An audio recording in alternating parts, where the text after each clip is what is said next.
Hola, ¿qué tal? En esta presentación les hablaré un poco sobre algunas ideas que nos dan diferentes autores de cómo el ser humano aprende. Entre estos autores está Brunner, Stenberg y Edward Bono.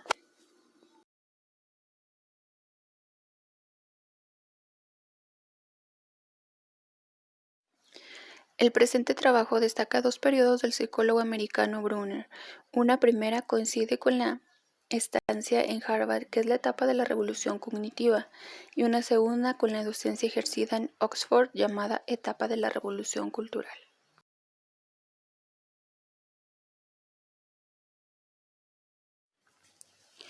En la etapa de la revolución cognitiva nos dice que Brunner se trasladó a Harvard, donde ejerció de profesor entre los años 1952 y 1972.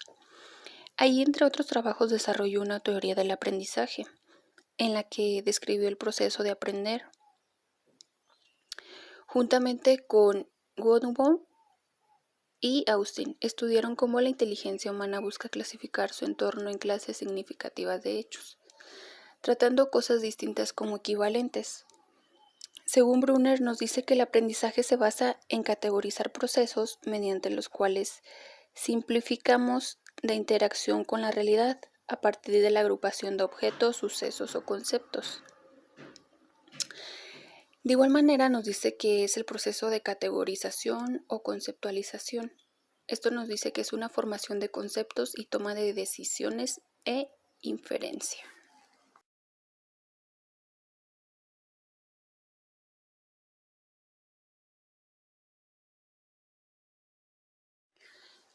En esta primera fase cognitiva del pensamiento pedagógico de Brunner podemos destacar tres implicaciones educativas. La primera es aprendizaje por descubrimiento. La otra, la información o contenidos de aprendizaje se deben presentar de una forma adecuada a la estructura cognitiva, el modo de representación del aprendiz. Y por último, tenemos que los niños y niñas irán modificando sus representaciones mentales a medida que se desarrolla su cognición o capacidad de categorizar, conceptualizar y representar el mundo.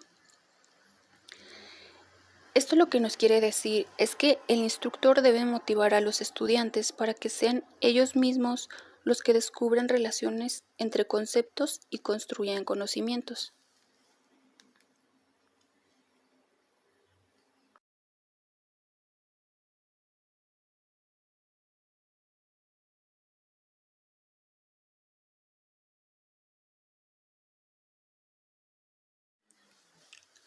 También les hablaré un poco de las ideas pedagógicas de Brunner en la etapa de la revolución cultural.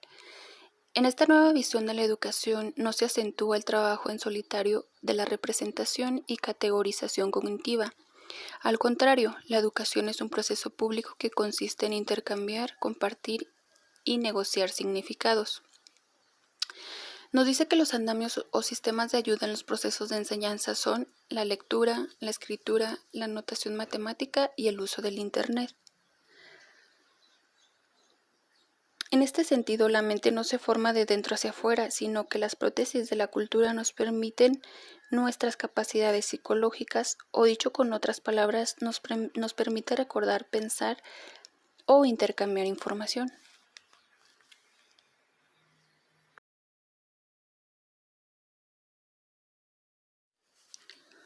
Aquí nos da una breve explicación de cómo pasó de la cognición a la cultura. Cuando los alumnos asisten a una escuela o a la universidad, un contexto natural situado o en vivo, no están haciendo más que interiorizar las prescripciones normativas culturales, las reglas, conocimientos, normas y tradiciones, y además construir modos de imaginar y compartir la realidad. Según el psicólogo americano Brunner, la psicología cultural no es más que el estudio de la vida mental situada, el estudio del proceso mental en vivo. Nos dice que el artefacto cognitivo y cultural a la vez, para que todo ello sea posible, es según la narración, es decir, el modo más humano y eficaz para construir, negociar y compartir nuestras intenciones.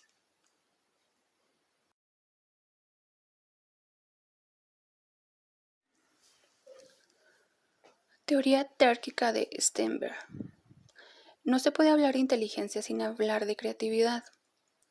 Examinar los componentes de la creatividad en su teoría, que son la inteligencia, los estilos de pensamiento, la motivación, las características de personalidad, tales como la fe en uno mismo, la perseverancia, el valor de defender las convicciones propias y el conocimiento. Nos dice que es la capacidad de entender, asimilar, elaborar información y utilizarla para resolver problemas. Esto nos lleva a la conclusión de que las personas con inteligencia exitosa conocen sus virtudes y compensan o corrigen sus debilidades. Nos aclara que nadie es bueno en todo.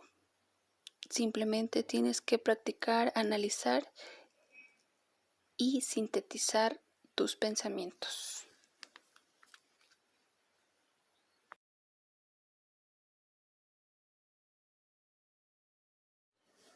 La teoría de Sternberg abarca tres partes. Una es la analítica, la creativa y la práctica. La analítica nos dice que son los procesos ejecutivos usados en resolución de problemas y toma de decisiones. En la creativa nos aclara que esta etapa trata principalmente de cuán bien se realice una tarea. Y por último, en la práctica se ocupa de la actividad mental implicada en conseguir ajuste a los tres procesos de la adaptación: conformación o transformación y selección. Los individuos producen un ajuste ideal entre sí mismos y su ambiente. Frente a este aspecto, se puede decir que es tener un problema para resolver. Significa que la actividad mental siempre tiene una meta.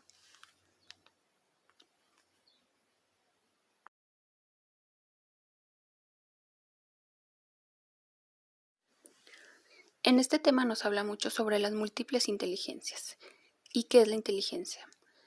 Según Werner, una inteligencia implica la habilidad necesaria para resolver un problema o para elaborar productos que son importantes en un contexto cultural.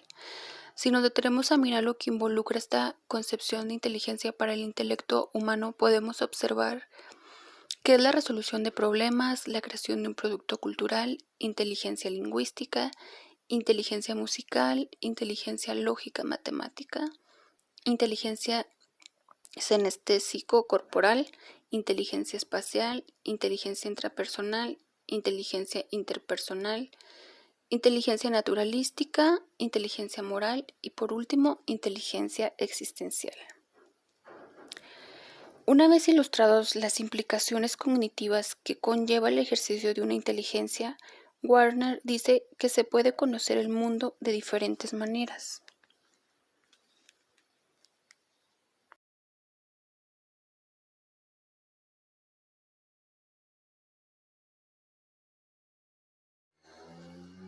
Aquí también nos habla sobre el pensamiento lateral de Edward de Bono. De Bono considera que la enseñanza ideal deberá cubrir tres grandes áreas, que son habilidades básicas, estudios de antecedentes e intereses especiales o vocacionales.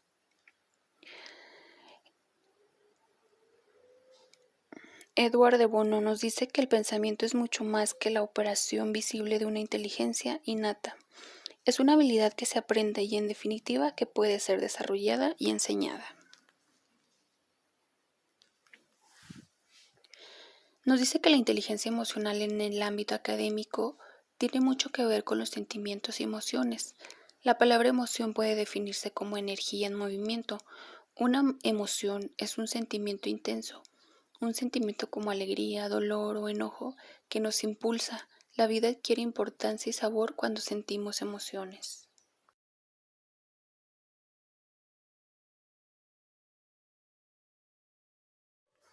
El tópico central para comprender la evolución, estructura y función del cerebro es que el pensamiento y el sentimiento son procesos que, si bien están claramente integrados, tienen sustratos biológicos diferentes, además la habilidad para organizar pensamientos. En este tema nos dice que el tópico central para comprender la evolución consta de tres cerebros.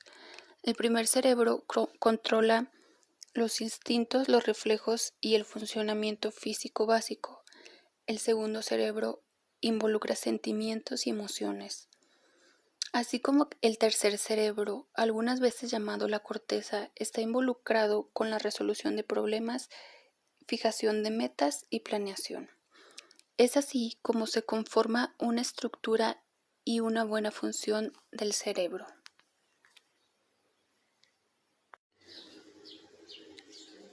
Y por último, yo creo que el estudio de la mente y el cerebro humano ha dado grandes avances, pero aún tiene grandes retos para seguir descubriendo las bases de su funcionamiento.